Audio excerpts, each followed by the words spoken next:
the lovers, the dreamers, and Will Powers from Phoenix Wright Ace Attorney. I'm wearing an orange suit. Yes, you know that it's probably rented. Now it's time to press buttons and talk with Manky and ProZD. Did we press everything else? We just pressed that. Talking with someone, we pressed that. I watched the two of them for a while. I don't think we pressed this, right? I don't think so. I don't think we did. You saw the two of them, the bellboy and the defendant, together, correct? Yeah, the bellboy just wanted to say congrats. Now, while you were watching the two of them, did you notice anything strange? You know, I did feel something weird. I think it was because Matt, well, he gave the bellboy a tip. A tip? But that's a perfectly normal thing to do after a hot dicking from a bellboy. So how long did you watch the two of them? Not more than a minute or two, I think. Okay. I guess with me, that was and that's it. Do you remember so this? So it looks like we gotta present something. Alright. Oh, maybe the fact that he didn't leave us or something. What? How would you even... I don't know how we would present that, but I don't know what we... Let's look through our evidence. Okay. Start from the beginning, yeah.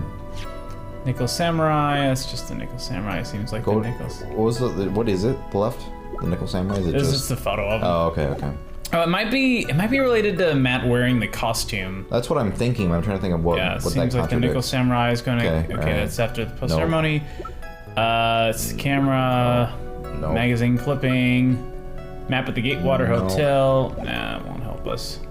No. Guitar case. No. Okay. Crime photo. No. Okay, yeah, he's in his Jammin' Ninja. Let's see. Suicide, no, that's all that old stuff.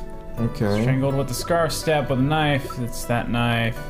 Loudest photograph. Okay. So here this is the whole outfit, but this was was Adrian after the murder. Right. Taking it from the guitar case. Yeah. Picture card. Spy camera. Okay. Wait. For 8 p.m. was running at the time of the murder. Oh yeah, that one. Changes footage. Blah blah. Stuff bear. Hello. Credit card receipt. No. Okay. No. Okay. Maybe. Okay. So this is a new session, guys. So, still in his Nickel Samurai costume. What was the order of events? So she like put the costume in the guitar case. Was that what it was? She had it prepared, but I think it was like a different. No, it was the costume. She had it in the guitar case, so that after the show. So there were two costumes then? I think there were two costumes. Okay. But maybe... Look at the profiles. What are our profiles? Let's see. Keep going. Okay. Look at the bellboy, or I mean bellboy. John Doe. John Doe. Maybe we're like, hey, the bellboy was actually this guy. I don't think we can make that jump. I have no idea what we're supposed to contradict here then.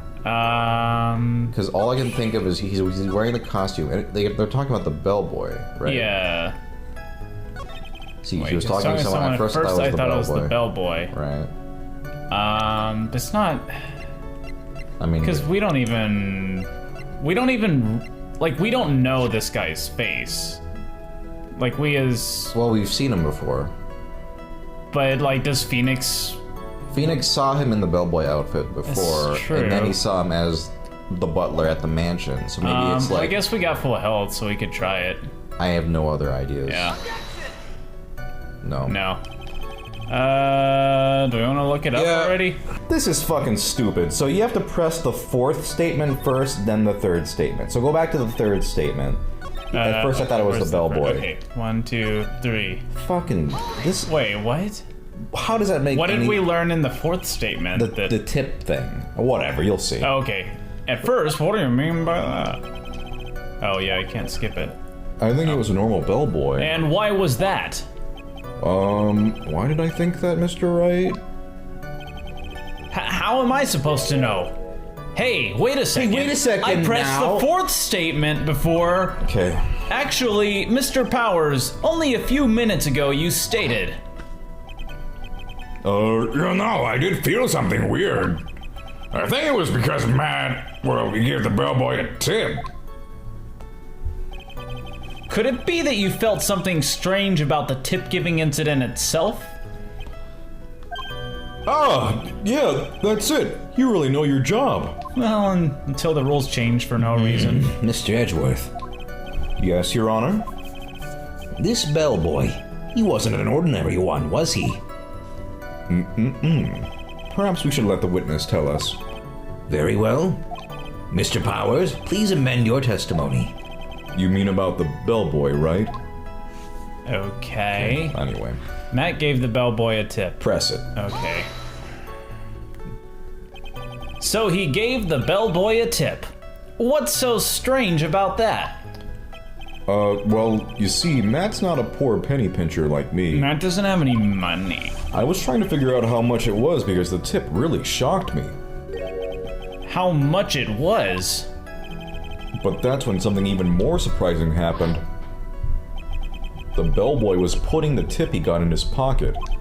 And that's when I got my first good look at the guy's face.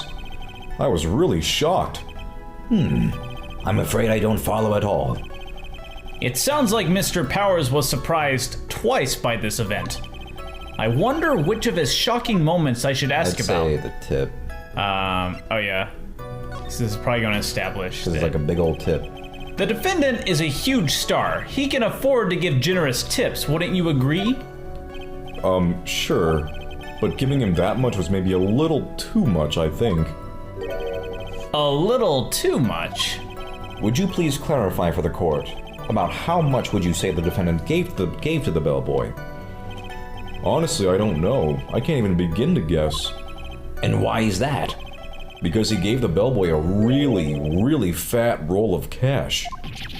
A roll of cash? That must have been one hot dicking. Oh, I mean, I guess That's your mind's pretty dirty, man. Yeah, I wouldn't. Maybe he just gave him a really good glass of juice. Ah, well, how interesting. Tell you what, I pay a lot of money for a big glass of juice. That certainly was a very generous tip, wasn't it? A very fat roll of cash. That can hardly be called a tip, Your Honor.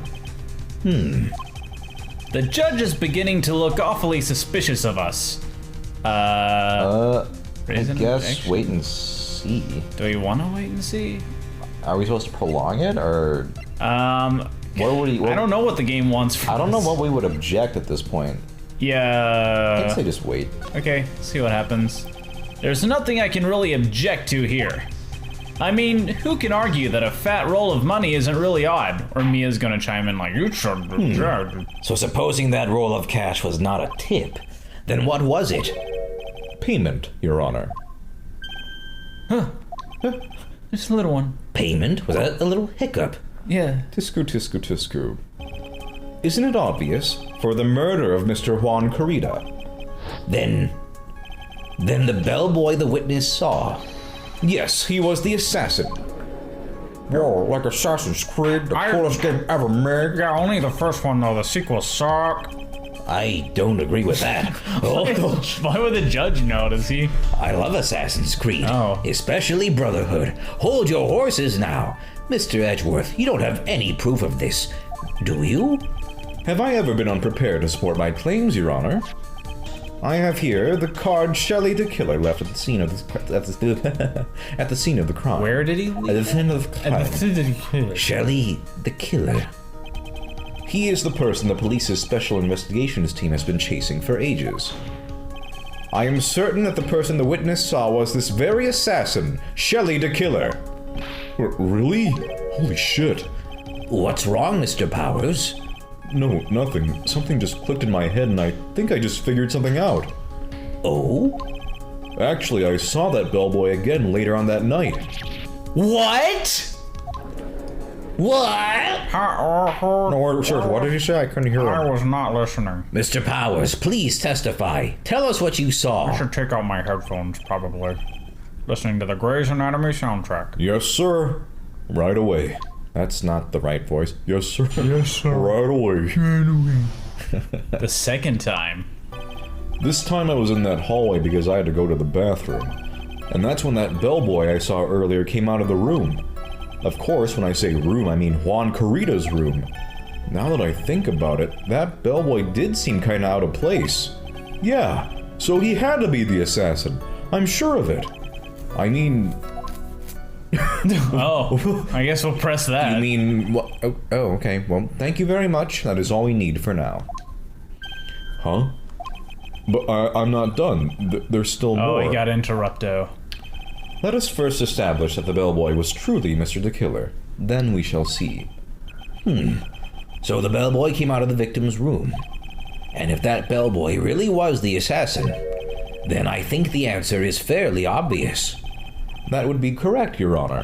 Well, Mr. Wright, I believe it's your turn to entertain and make us laugh. All right, I have some juggling balls here. And thank you, Mia. And ha, ha, ha, ha. This is no laughing matter. Or no slow laughing matter. Actually, I think it is a slow laughing matter. Ha. Really grasping at straws here. Ha. Okay. Why don't we try that last one? Yeah, that was... Well, I think that was because Edgeworth cut him off. But I mean, maybe you'll be like, oh, what are you gonna actually finish. say? Maybe we'll get into like a kerfuffle with Edgeworth. Yeah, so he had to be the... Oh, no, that's not actually. Oh, it's not part of it? Okay. Yeah. Go back. Now that he did... What do you mean by that? Okay. What the heck? So what exactly was out of place about him? Right. Why the insipid grin? Edgeworth. Maybe because I have no idea what damaging thing he's gonna say next. Right. Well, the bellboy was empty-handed. You can all stop. You're gonna summon me if you're not careful. Empty-handed? That bellboy was one of those room service people, right? But he wasn't pushing a cart and he wasn't holding a tray either. You'd call that a little strange too, wouldn't you? Will. I agree that it is a bit strange, Mr. Powers. But is it really that unusual for a bellboy to be empty-handed? What should I do? Should I let Mr. Powers' testimony slide? Or let's pull a fast one. I mean, a slow little sucker punch, one. little throw punch. There is nothing strange or unusual about an empty-handed bellboy. I mean, that's true. But there really is. They have lives. Maybe he's on break, dude. I don't know. There really isn't. Objection! If you two are done being school children, bellboys are for room service. There is no reason for them to be empty-handed. Ever. That's a pretty... Okay. Your Honor, I ask that the witness's previous statement be supplanted with this new one. Ugh. Edgeworth. Are you going to do whatever you can to make the bellboy look suspicious? Yes, because he's Shelley the Killer. I see. Very well. This court recognizes and grants the prosecution's request. Mr. Powers, if you could amend your testimony, please. Yes, sir. So obsessed with this assassin thing. Okay, My the cast God. can come out of his guest. Empty-handed? Is this the new line? Yeah, it is. Okay. Press up? Yeah, like... It's not strange. So you're saying that it's suspicious for him to be empty-handed? Yeah, really suspicious. I mean, when I first saw that bellboy...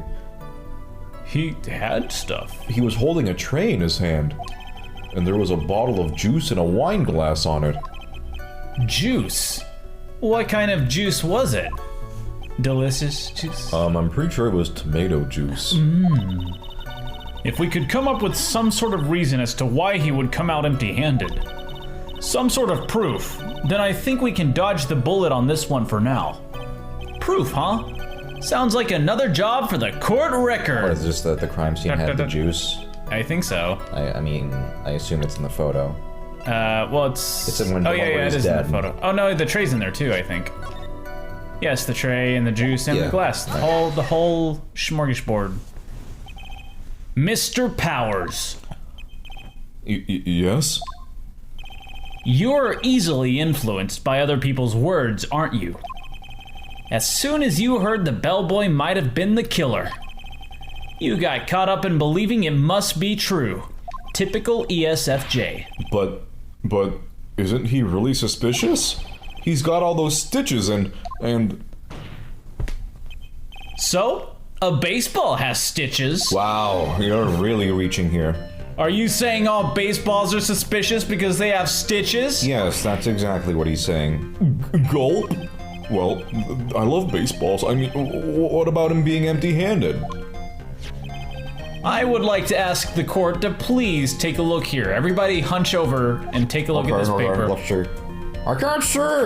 Guys, I can't see! Okay, well, you're in the back. We'll pass it around. This is the crime scene. Where? There is a wine glass sitting next to Mr. Kurita's body. The liquid inside this glass is tomato juice. And now, if you would look at what is on top of the table in the lower right corner here. Everybody get a chance to see it? Anyone can clearly see that it is a tray with a bottle of tomato juice on it. Still trying to look. Move your head. Okay, guys, one at a time. I hate this. How do you guys function in polite society? The bellboy... We don't. Well, poorly. Okay, well that explains a lot. The bellboy had just brought this to Mr. Kurita's room. He left the tray in the room, which is why he was empty-handed when he left. But that would mean that the bellboy had seen and left a dead body in the room. None of his business. But can you prove that Mr. Kurita was already dead at that time? Mr. Edgeworth, you do it. Yes? I blame you for leading me down this route. I'm terribly sorry. What is with him? Why is he laughing? Maybe on the next episode, we'll see why Edgeworth is laughing, and really we'll great laugh. knock-knock I joke. hope he tells us a really great knock-knock. Knock-knock. Who's there? Boo. I know what you're gonna do. It's need gonna to sound like I'm crying. Respond. But I don't want to be.